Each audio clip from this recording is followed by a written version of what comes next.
지난 주일날 설교를 마치고 집으로 들어갔는데 참 마음이 많이 무거웠습니다. 물론 아직도 물속에 있는 아이들을 생각하면은 마음이 걸려서 지금도 생각하면은 눈물이 나는 것도 사실이지만 가만히 한 주를 돌아보고 또 주일날 전했던 그 말씀을 생각하면서 마음이 많이 답답해지는 것들을 느꼈습니다.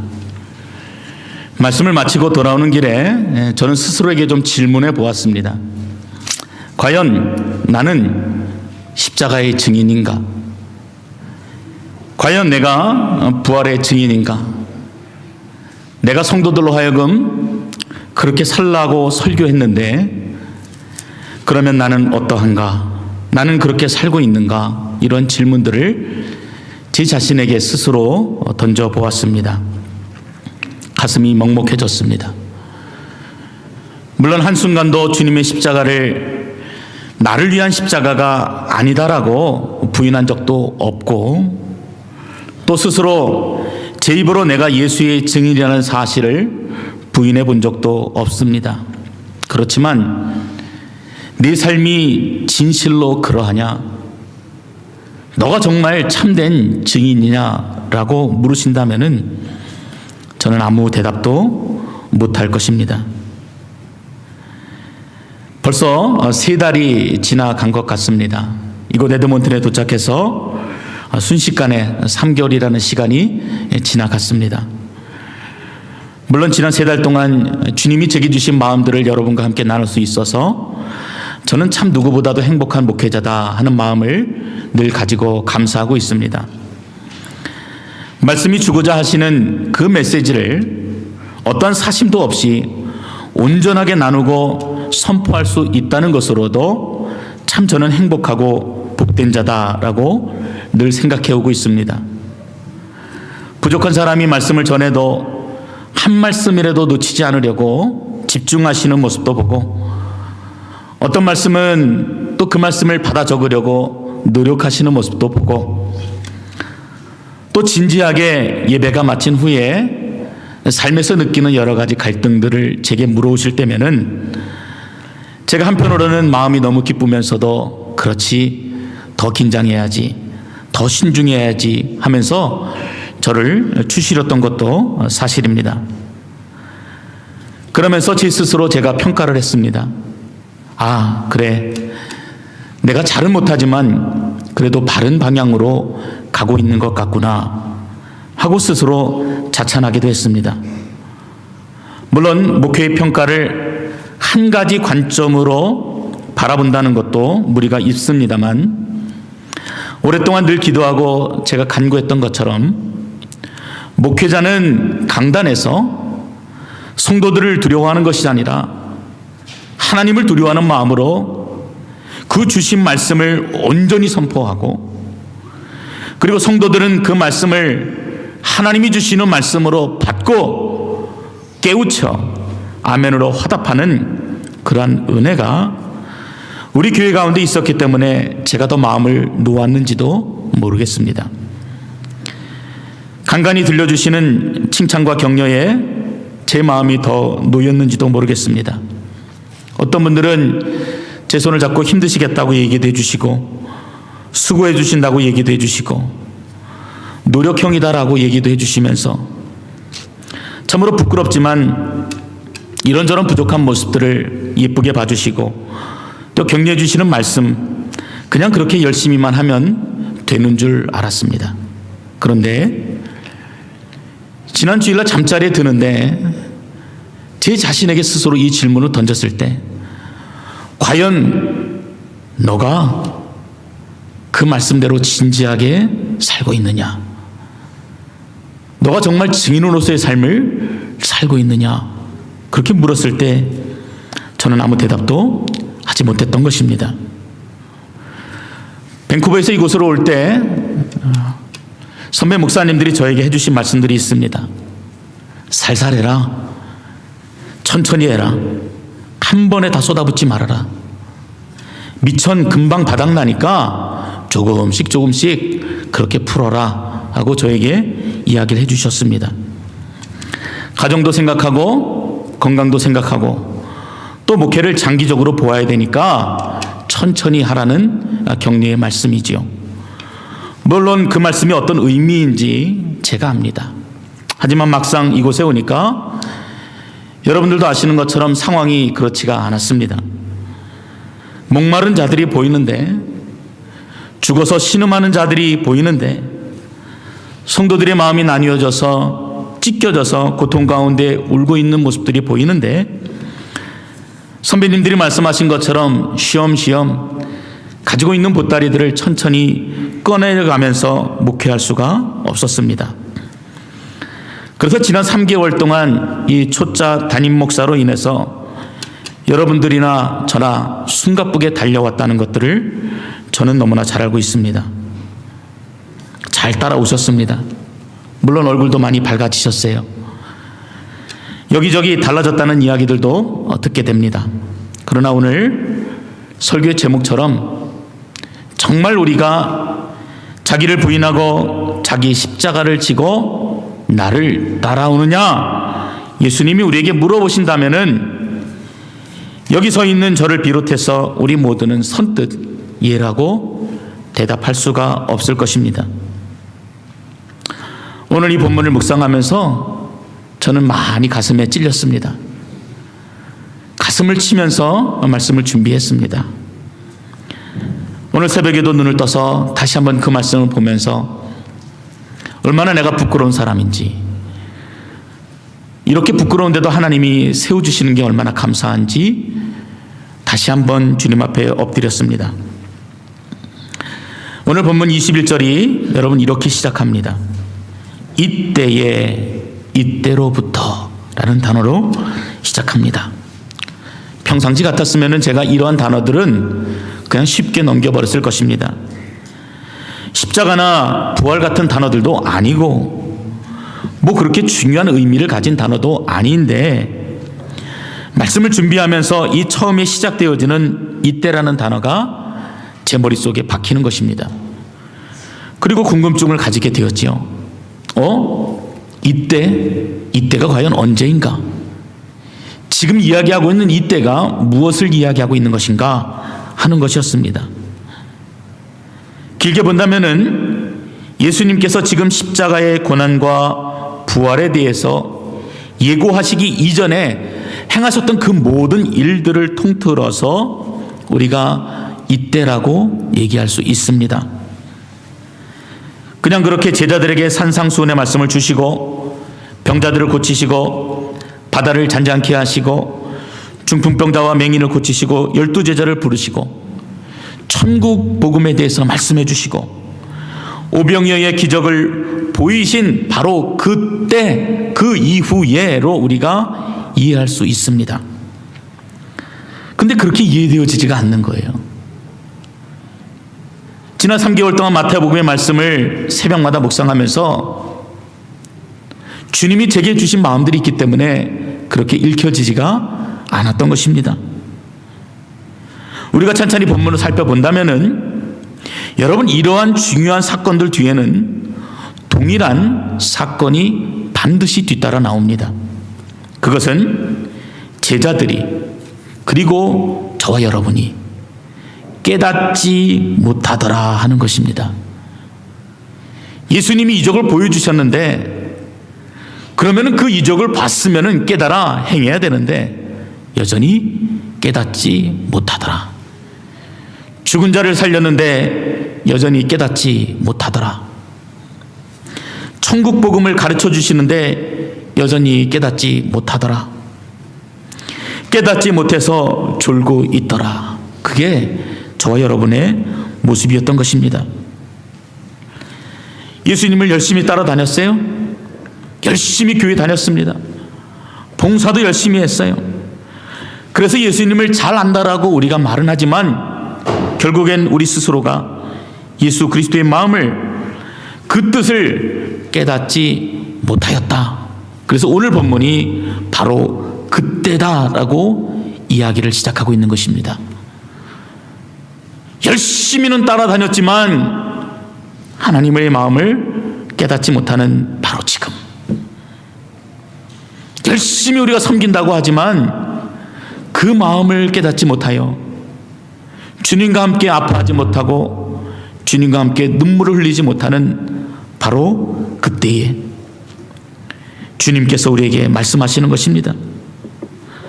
그 시점을 우리에게로 가져온다면은 여전히 우리가 예수님을 따른다고 하면서도 오랜 동안 신앙생활을 하고 있으면서도 목사로, 집사로, 권사로, 제자로 부름을 받아서 교회를 섬기고 있으면서도 여전히 아버지 하나님의 마음을 모른 채 그냥 그렇게 살고 있는 바로 그때에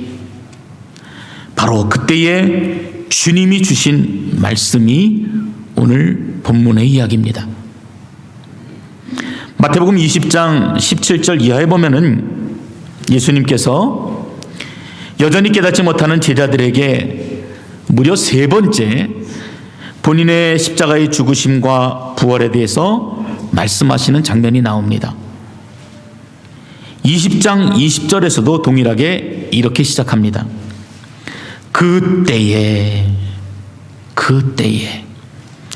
주님이 십자가의 고난과 죽으심, 그리고 하나님의 아들이신 그분이 이방인들에게 넘겨지고 사람들에게 배신당하며 채찍질 당하고 수치를 당하고 물과 피를 쏟으시다가 십자가에서 죽임을 당하신다고 말씀하신 그때에 여러분 주변에 있던 자들이 어떤 이야기들을 나누는지 아십니까?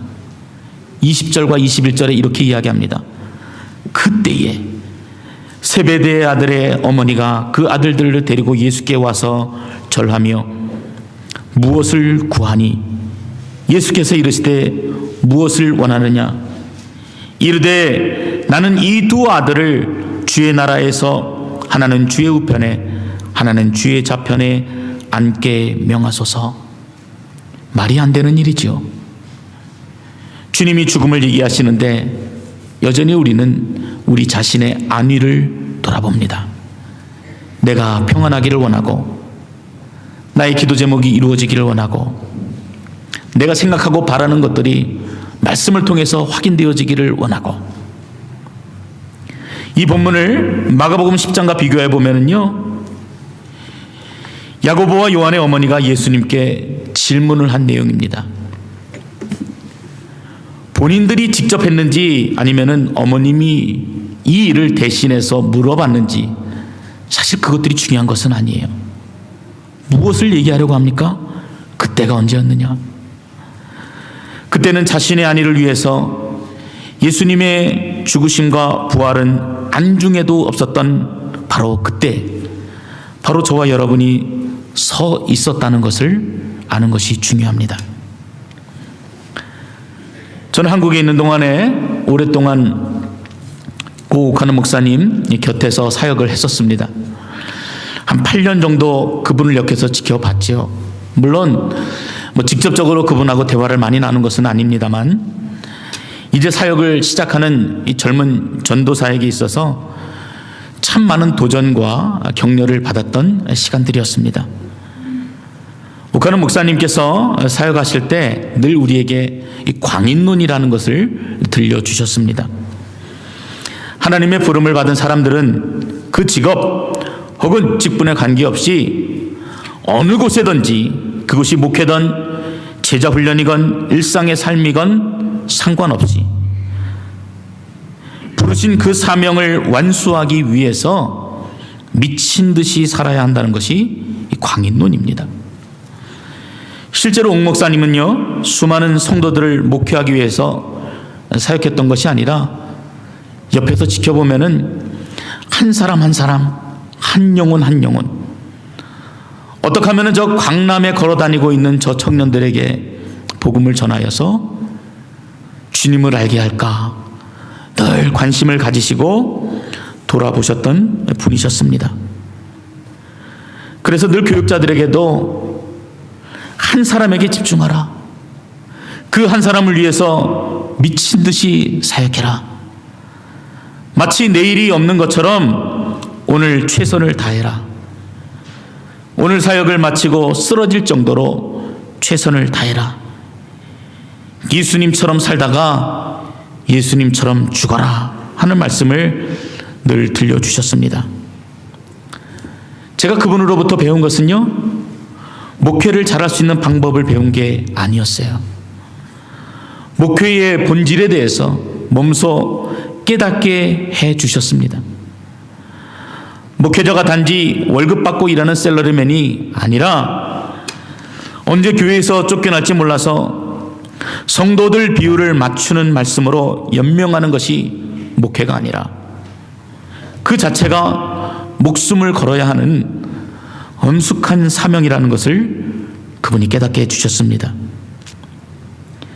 그래서 8년의 시간 동안 대형교회가 가지고 있었던 화려한 시스템이나 완벽한 감동을 줄 수 있는 연출력을 배웠던 것이 아니라 목회자로서 부르신 그 소명, 맡기신 사명에 온전히 생명을 다해 집중하는 법을 배웠습니다.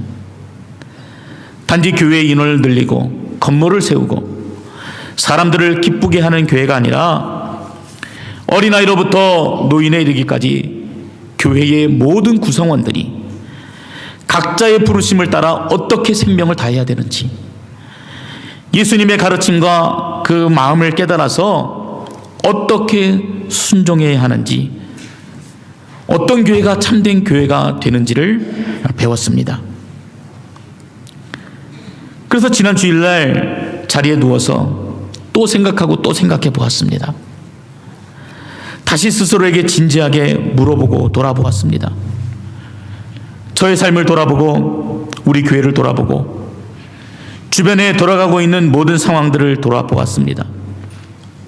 처음에는요, 아무런 문제가 없는 것처럼 그렇게 깨달아지는 거예요. 주님 잘 돌아가고 있지 않습니까? 주님 잘하고 있잖아요. 주님 많은 사람들이 좋아하는 것 같은데요. 그런데 이 말씀을 다시 한번 묵상하고 그 질문을 제 자신에게 다시 던져보고 또 던져보았을 때 조금씩 다른 것들이 보이기 시작한 것입니다. 비정상이 정상인 것처럼 보이는 것들이, 여겨지는 것들이 보이기 시작했습니다. 그리고 또한 정상이 비정상인 것처럼 보이는 것들이 보이기 시작한 것입니다. 제가 여러분에게 이 말씀을 드리는 것은 우리가 잘못한 것을 제가 꼭 집어서 이야기하려는 그런 의도가 아닙니다. 우리 모두가 그렇게 생각하고 있잖아요. 내가 열심을 내면은요, 유별난 사람 취급을 받습니다. 내가 소리를 내어 뜨겁게 기도하면은 저 사람 광신자 아니야? 라고 오해도 받습니다.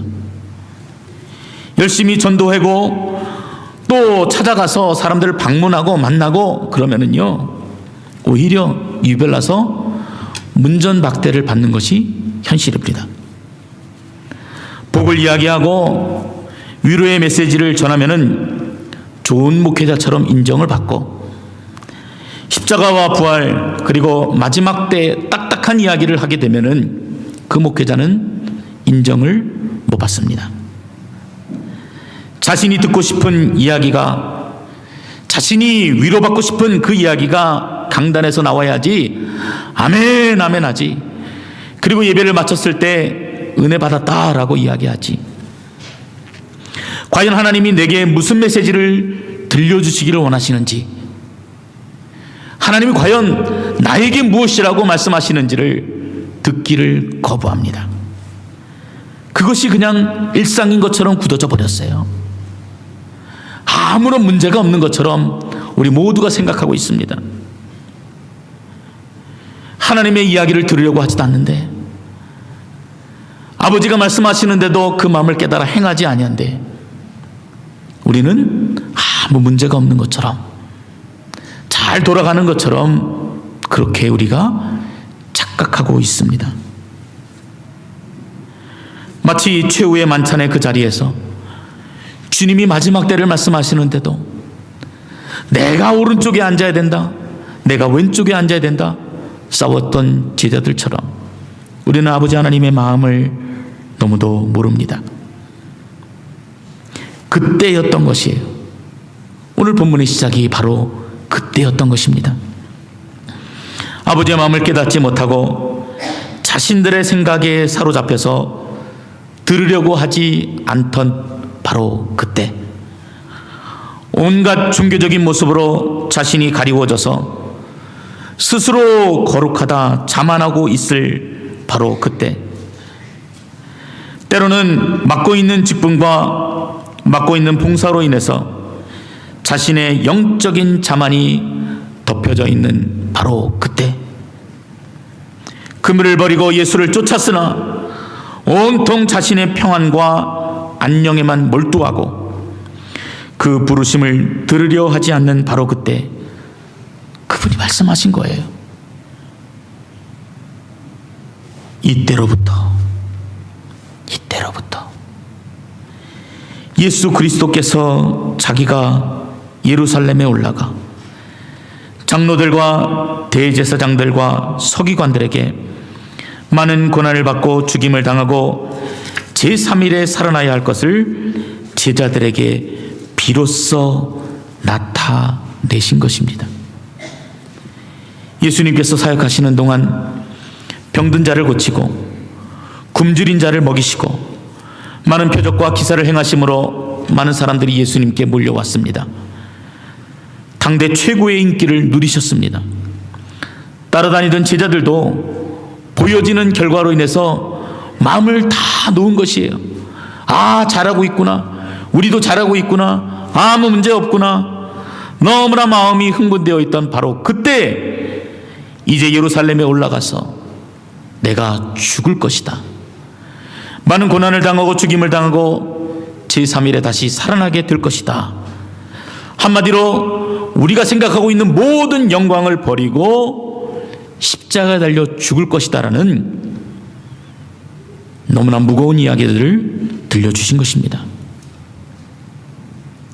제자들이 이 말씀을 하시는 예수님을 보고 어떠한 마음을 가졌겠습니까? 마음이 무너졌지요. 그 마음을 깨닫지 못했기 때문에 마음이 한순간에 무너졌습니다. 죽음 전까지 주는 그리스도시요 살아계신 하나님의 아들이시니다 고백하면서 예수님께 최고의 칭찬을 받았던 베드로도 깜짝 놀랐습니다. 그리고는 그가 제자들을 대표해서 예수님께 만류합니다. 주님, 그러지 마옵소서. 하지 마세요, 주님. 말도 안 됩니다. 우리가 바라는 주님은 그런 모습이 아닙니다. 이런 뜻 아니겠습니까? 한마디로 예수님의 생각과 이 제자들의 생각이 달라도 너무나 달랐던 것입니다. 제자들이 생각하기에는 예수님께서 이렇게 인기를 얻고 있으니까 이 여세를 몰고 가서 예루살렘 성에 들어가서 예수님이 왕이 되시면은 그 나라 그 민족을 구원하시고 다윗 왕국을 재건하시고 이스라엘의 영광을 재현하시면은 우리도 떵떵거리며 잘 살 수 있을 텐데, 전에는 내가 고기 잡으며 불쌍하게 살았지만 이제는 영의정 좌의정하면서 편안하게 잘 살 수 있을 텐데 라는 기대를 가지고 있었습니다. 그런데 지금 예수님께서 하시는 말씀은 자신들의 기대와는 전혀 다른 이야기를 들려주시는 것입니다. 그래서 베드로가 제자들을 대표해서 예수님께 강력히 따진 것입니다. 고난이나 죽음 같은 것이 있어서는 안 된다. 주님, 죽으시면 안 된다. 주님, 살으셔서 세상을 통치하는 왕이 되셔야 된다라고 이야기합니다. 물론 베드로의 마음 가운데는요, 예수님이 죽으신다는 그 말씀에 예수님을 향한 그 인간적인 마음, 이 연민의 마음도 있었습니다. 그러나 사실은 그 마음보다도 자신의 기대가 너무 컸기 때문에 너무나 강하게 예수님이 하신 말씀에 반기를 들고 저항한 것입니다. 결과적으로 무엇입니까? 하나님의 뜻을 방해한 것이죠. 하나님의 뜻이 이루어지지 아니하고 내 뜻이 이루어지기를 원합니다. 그 이야기를 지금 베드로가 하였던 것입니다. 이에 대해 예수님께서 무엇을 하셨습니까? 사단아 내 뒤로 물러가라. 여러분, 이 이야기를 누가 들어야 되겠습니까? 제가 들어야 됩니다. 사단아 내 뒤로 물러가라. 바로 여러분과 제가 들어야 될 예수님의 호통입니다. 예수님께서는 하나님의 뜻을 가로막는 베드로를 과감하게 사탄이라 책망하신 것입니다. 그리고 그 근본적인 잘못을 지적하십니다. 23절에 보면은 내가 하나님의 일을 생각하지 않고 사람의 일을 생각한다. 그것이었습니다. 내가 하나님의 일을 생각하지 않고 사람의 일을 생각하는구나. 내가 아버지의 뜻을 생각하지 않고 네 뜻이 이루어지기를 원하는구나 라는 것이었지요. 그리고 예수님께서는 완전히 잘못된 생각을 가진 제자들에게, 그리고 저와 여러분에게 제자의 참된 도를 가르쳐 주신 말씀이 우리에게 너무나 익숙한 24절의 말씀입니다. 이에 예수께서 제자들에게 이르시되 아무든지 나를 따라오려거든 자기를 부인하고 자기 십자가를 지고 나를 쫓을지니라. 여러분, 이제 이 주님이 하시는 이 말씀이, 나를 쫓으라고 하시는 이 말씀이 여러분 어떻게 들리십니까? 조금 다르게 들리지 않으십니까? 이토록 이 말씀이 진지하게 여러분 가운데 들리셨던 적이 있으십니까? 아무든지 나를 따라오려거든, 예수님의 제자가 되거든 예수님 같이 자기를 부인해야 된다라는 것입니다.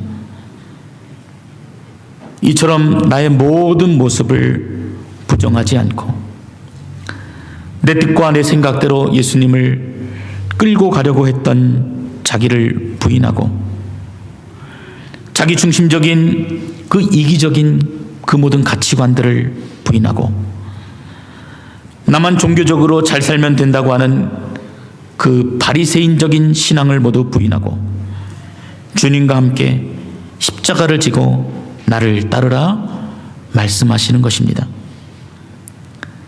그래서 내 뜻이 예배 가운데 들려지고 이루어지는 것이 중요한 것이 아니라 나의 욕망, 나의 기대가 응답되기를 원하여 예배에 나오는 것이 아니라 예배에 안 나오면은 하나님의 징계를 받을까 두려워서 그래서 주의를 지키는 것이 아니라 하나님의 뜻이 무엇인지 듣기를 사모함으로 여러분이 예배 가운데 나오셔야만 합니다.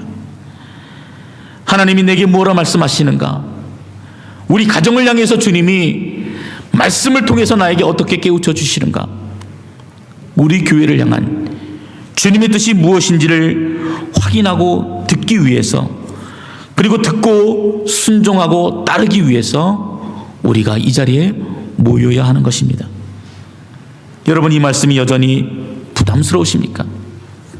너무나 딱딱하고 어려우십니까?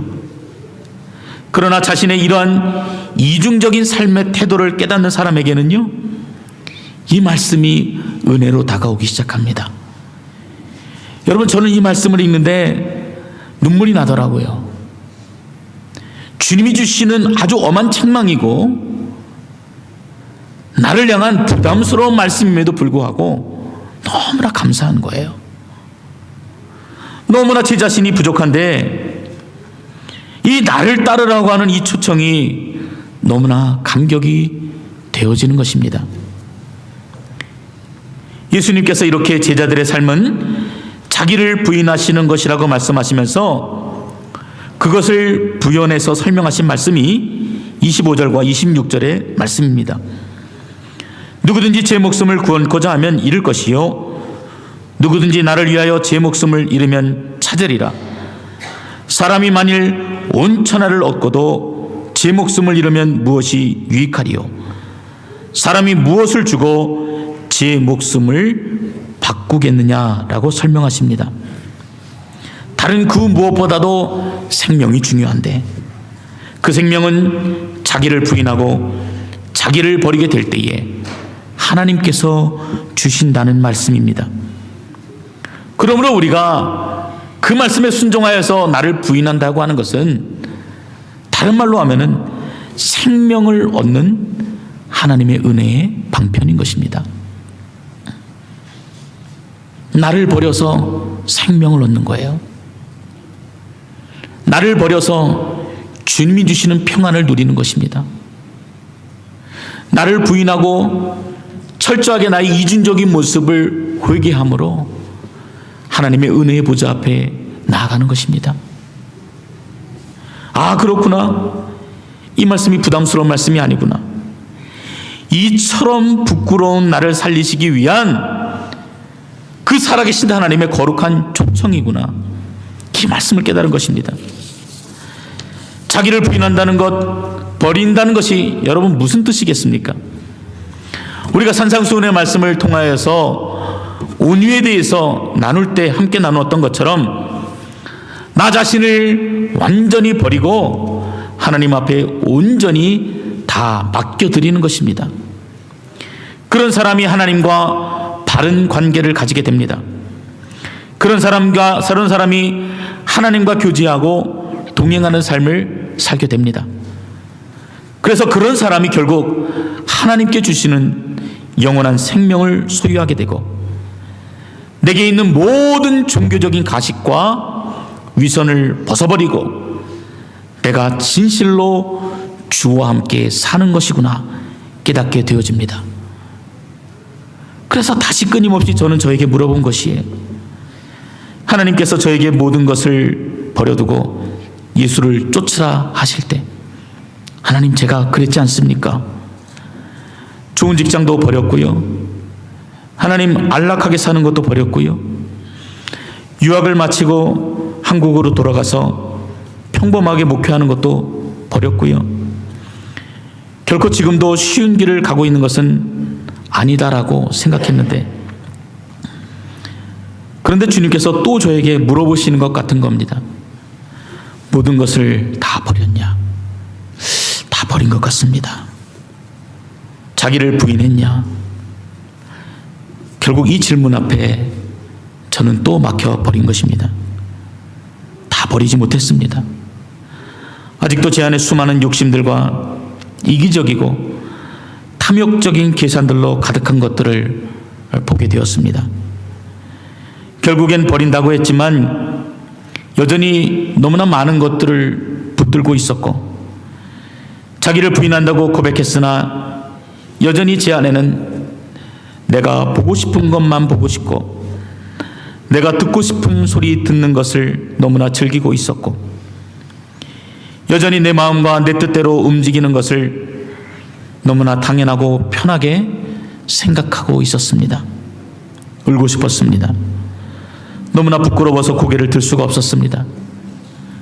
마치 예수님으로부터 최고의 칭찬을 받았던 베드로에게 사탄아, 내 뒤로 물러가라. 너는 나를 넘어지게 하는 자로다. 내가 하나님의 일을 생각하지 아니하고 도리어 사람의 일을 생각하는도다.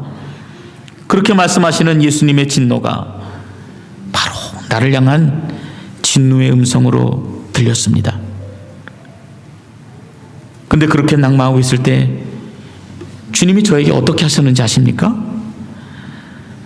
그렇게 낙심에 빠져 있는 저에게, 부끄러워서 고개를 들지 못하고 있는 저에게 나를 따르라 하시는 것이에요.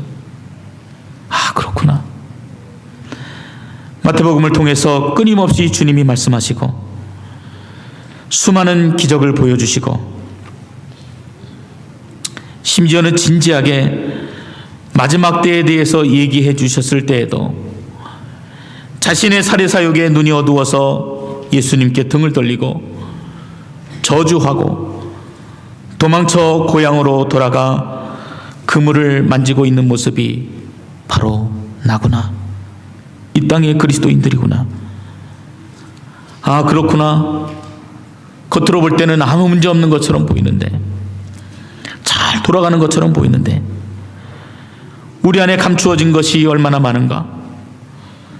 우리 안에 수많은 자아를 포기하지 못한 채 슬그머니 모두 다 덮어두고 늘 머뭇거리며 살고 있는 자가 바로 우리구나. 아, 그렇구나. 하나님 앞에 기도 조금 한 것 가지고, 봉사 조금 한 것 가지고 무엇을 받을까? 무엇을 주실까? 주판을 튕기는 계산적인 모습이 바로 우리구나. 그럼에도 오늘 주님이 무엇라고 하시는 줄 아십니까? 이처럼 아무것도 주님 앞에 내세울 것이 없는 저와 여러분을 향해서 그분이 따스한 음성으로 부르시는 거예요. 축 처져 있는 어깨를 주님이 다독거리시면서 일으켜 주십니다. 나를 따르라 말씀해 주십니다. 주님, 제가 주님이 땀방울이 핏방울이 되도록 기도하실 때에 옆에서 자던 자가 바로 접니다. 내 양을 치라. 주님, 제가 주님이 고난을 당하실 때 그 고난을 이야기하시고 끊임없이 저에게 깨닫도록 말씀하실 때에 여전히 깨닫지 못하고 오히려 내가 당할 불이익 때문에 주님을 외면했던 자가 바로 저입니다. 내 양을 먹이라, 이렇게 말씀하시죠.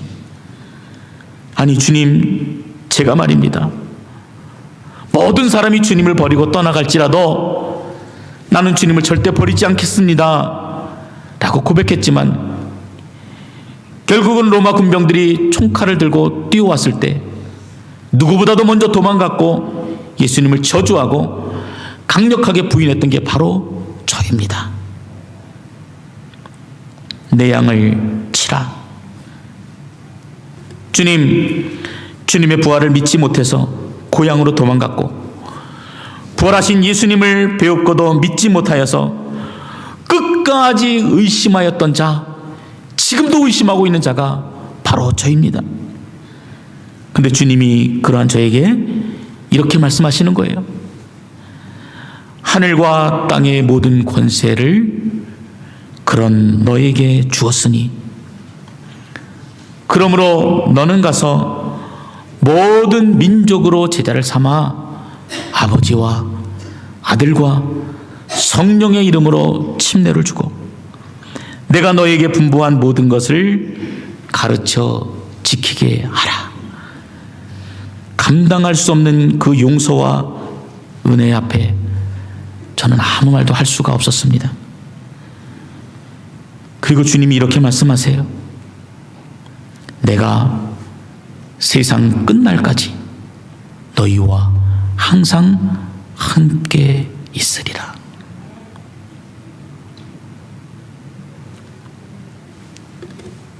사랑하는 성도 여러분, 우리 모두는 세상으로 보냄받은 그리스도의 제자입니다. 성공한 제자가 결코 아니에요. 누구보다도 실패한 제자들입니다.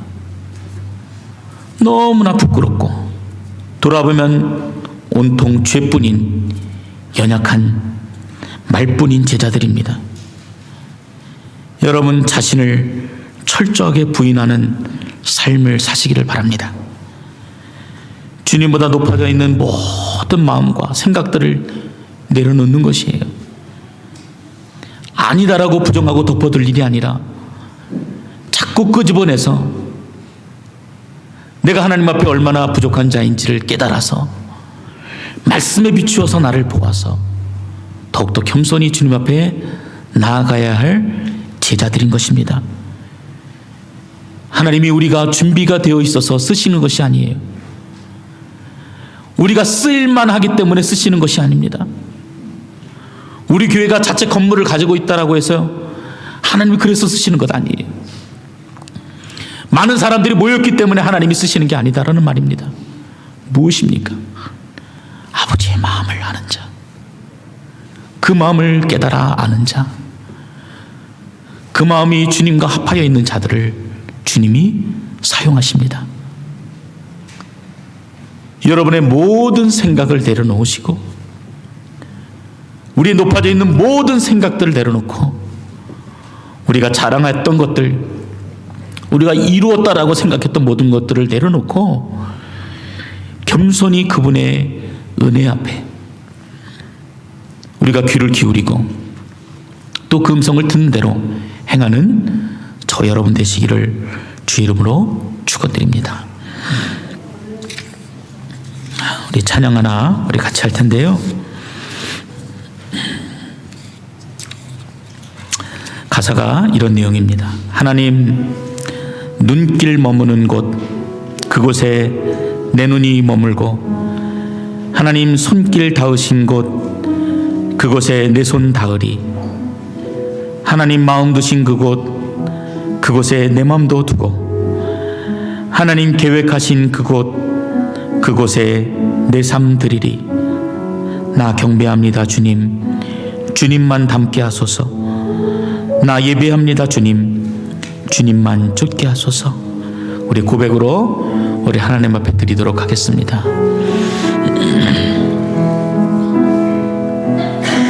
하나님 눈길 머무신 곳 그곳에 내 눈 머물고,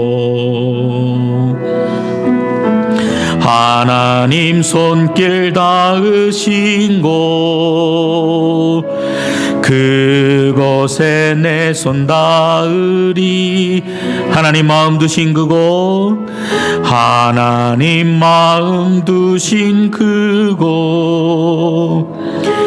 그곳에 내 맘도 두고, 하나님 계획하신 그곳에 내 삶 드리리. 나 경배합니다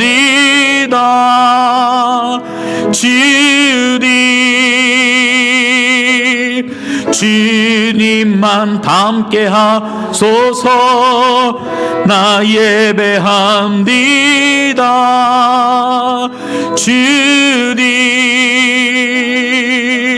주님만 쫓게 하소. 하나님 눈길 머무신 곳, 하나님 눈길 머무신 그곳에 내 눈 머물고, 그곳에 내 눈 머물고, 하나님 손길 닿으신 곳, 하나님 손길 닿으신 곳 그곳에 내 손 닿으리. 그곳에 내 손 닿으리. 하나님 마음 두신 그곳, 하나님 마음 두신 그곳에 내 맘도 두고, 그곳에 내 맘도 두고, 하나님 계획하신 그곳, 하나님 계획하신 그곳에 내 삶 드리리. 그곳에 내 삶 드리리. 나 경배합니다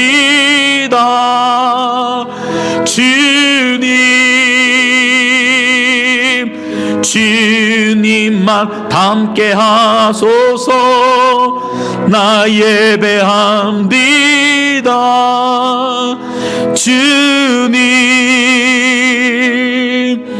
주님만 쫓게 하소. 나 경배합니다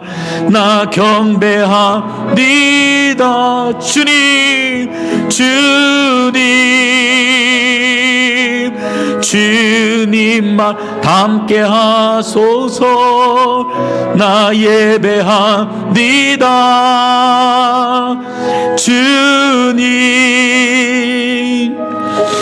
주님만 쫓게 하소서.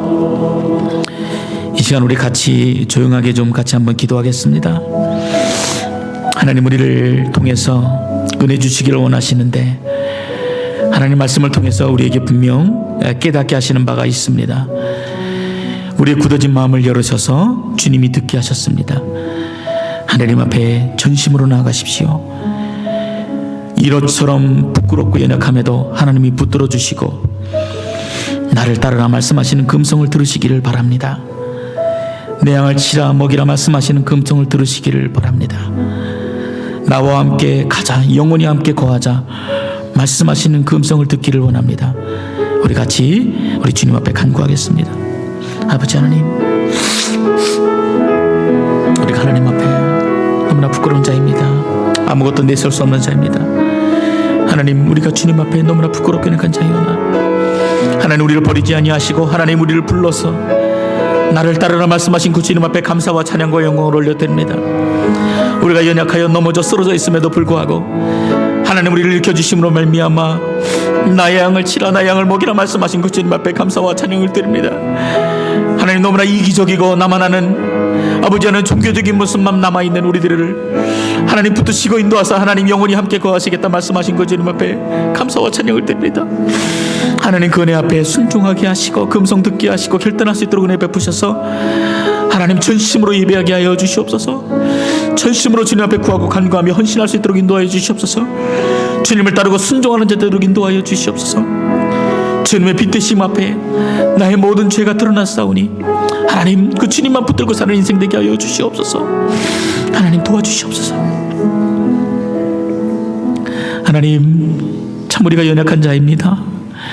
우리가 부족한 자이고 우리 교회가 참으로 연약한 자들이 모인 교회이오니 하나님, 긍휼과 자비를 베풀어 주셔서 예수의 마음을 아는 교회 되게 하시고 예수의 마음을 깨달아 행하는 성도들 되게 하시고 하나님, 그 음성 듣기를 즐겨하고 하나님께 예배하기를 사모하고 간절히 구하고 두드리며 찾는 하나님의 거룩한 교회가 되어지도록 은혜 가운데 인도하여 주시옵소서.